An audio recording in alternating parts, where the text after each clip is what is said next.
যারা আজকে এই নগর টিভির দর্শকরা রয়েছেন, যারা আমার এই বক্তব্য শুনছেন, সবাইকে শুভেচ্ছা জানাচ্ছে।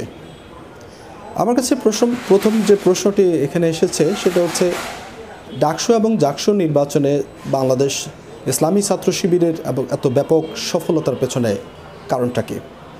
এটি যদি আমরা অ্যানালিসিস করতে যাই তাহলে আমাদের দুটো বিষয় খুব গুরুত্বপূর্ণ। একটি হচ্ছে যে তাদের কি পজিটিভ কাজ রয়েছে এবং তারা কি নেগেটিভ কাজ সেটি তারা করা থেকে বিরত থেকেছে।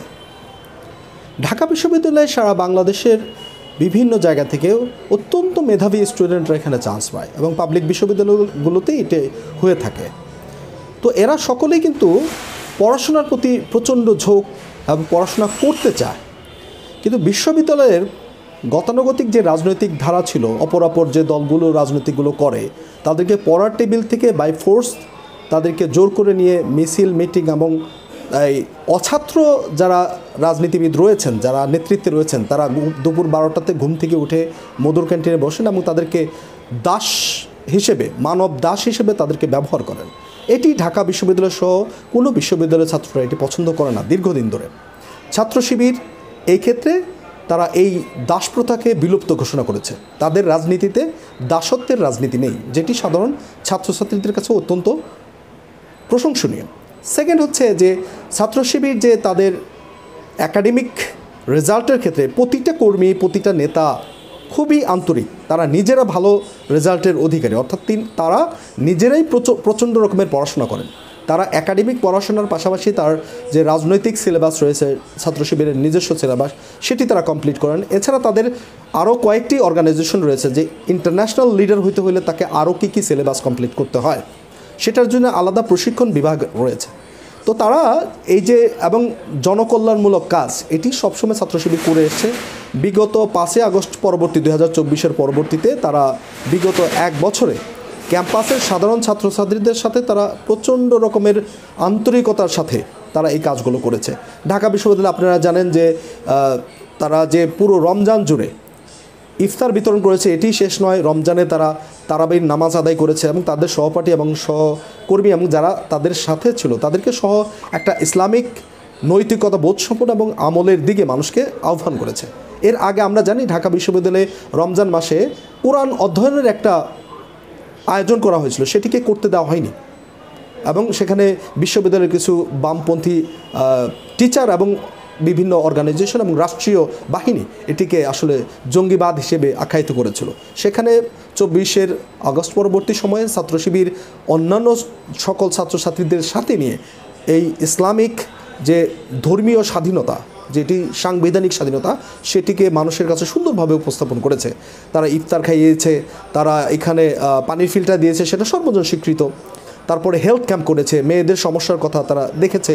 তারপরে ছাত্র শিবিরের পক্ষ থেকে আরও উন্নয়নমূলক যে সব কাজ তারা হাতে নিয়েছে, সেটা প্রশংসনীয়। তারা ছাত্রদের কাছাকাছি যেতে পেরেছেন। অপরদিকে তারা অন্যান্য যে কমিটি, অর্থাৎ বড় একটি রাজনৈতিক দল তাদের হল কমিটি দিয়েছে, আর এই হল কমিটি যখনই রাজনীতি করতে যায় তখনই ছাত্রদের এই আমরা জানি গণরুম, গেস্ট রুম, এর মাধ্যমে তাদেরকে অত্যাচার, নির্যাতন এবং পড়াশোনা থেকে তাদেরকে ডিটাচ করে ফেলা হয়। কিন্তু ছাত্র শিবির এখানে বলেছে যেহেতু সাধারণ ছাত্রছাত্রীরা গণরুম, গেস্ট রুম কালচার পছন্দ করে না, তারা চায় না যে হলে কেউ এই ধরনের কালচার ডেভেলপ করুক, তারা সেটা থেকে বিরত ছিল, তারা হল কমিটি দেয়নি। অর্থাৎ আমাদের এক ঢাকা বিশ্ববিদ্যালয়ের শিক্ষা ও গবেষণা বিভাগের একজন অধ্যাপক, তিনি অক্সফোর্ড ইউনিভার্সিটিতে তিনি ভ্রমণে গিয়েছিলেন এবং সেখানে যে তিনি বলেছেন যেখানে আমি গেটের সামনে কথা বলছিলাম, আমাকে এখানে এসে বললো যেখানে কেউ নেই, যেখানে সাইলেন্ট থাকতে হবে, কারণ এটা বিশ্ববিদ্যালয়। অথচ তিনি নিজের বিশ্ববিদ্যালয়ে এসে কিন্তু এই কাজটি কখনোই বলবেন না। অর্থাৎ বিশ্ববিদ্যালয় হচ্ছে পড়াশোনার জন্য, আবাসিক যে জায়গাটা আছে, আবাসিক হলগুলো সম্পূর্ণ পড়াশোনার জন্য উন্মুক্ত থাকতে হবে। এখানে কোনো ধরনের নয়েজ, কোনো ধরনের পলিটিক্যাল ভায়োলেন্স, কোনো ধরনের পলিটিক্যাল অ্যাক্টিভিটিস যেটা পড়াশোনার বাইরে যায়, শিবির এই কাজটিকে সমর্থন করেছে। সাধারণ ছাত্রছাত্রীদের পালস বুঝেছেন এবং এটিকে তারা সমর্থন করেছেন, যেটি তাদেরকে ছাত্রদের কাছাকাছি নিয়ে গেছে। অর্থাৎ শিবির নেগেটিভ কোনো কাজ করেনি, বরং পজিটিভ কাজগুলোকে তারা সামনে নিয়ে এসেছে। শিবিরের যে প্যানেল, সেই প্যানেল আপনি দেখবেন মহিউদ্দিন যে গোল্ড মেডেলিস্ট, এবং তাদের যে ভিপি প্রার্থী সাদিক কায়াম, সে ডিপার্টমেন্টে প্রথমে ফার্স্ট ছিল, পরে ওভারঅল রেজাল্টে তিনি থার্ড হয়েছেন। এবং ফরহাদ হোসেন এবং ভিপি কায়াম দুজনেই কিন্তু নিয়মিত ছাত্র এবং তারা এমফিলের স্টুডেন্ট, অর্থাৎ তারা নেক্সট পিএইচডি করতে যাচ্ছেন। এবং ঢাকা বিশ্ববিদ্যালয়ের সেই পুরাতন থেকে, অর্থাৎ কয়েকটা জিনিস না বললে নয় যে একজন শিবিরের অ্যাক্টিভিস্টের মধ্যে কী থাকে, তার মধ্যে থাকে কোয়ালিটি, তার মধ্যে থাকে অনেস্টি, তার মধ্যে থাকে humanity, transparency, ethics and accountability.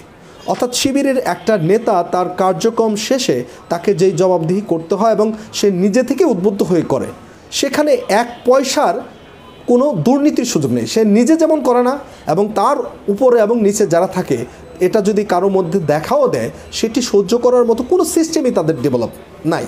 অর্থাৎ এটি কোনোভাবেই গ্রহণযোগ্য নয়। এই যে তাদের অনেস্টি, ইন্টিগ্রিটি এবং তাদের যে অ্যাকাউন্টেবিলিটি এবং তাদের ইথিক্স, মোরালিটি, অনেস্টি, এটি অন্যান্য ছাত্রদের সাথে যখন জেনেছে যে এই হচ্ছে আমার সবচেয়ে ভালো বন্ধু, যার মধ্যে এই গুণগুলো রয়েছে, আমি পরবর্তীতে জানতে পেরেছে এই হচ্ছে শিবির, তাহলে মানুষের এবং অন্যান্য সাধারণ ছাত্রছাত্রীদের আস্থা কিন্তু এই শিবিরের প্রতি এসেছে।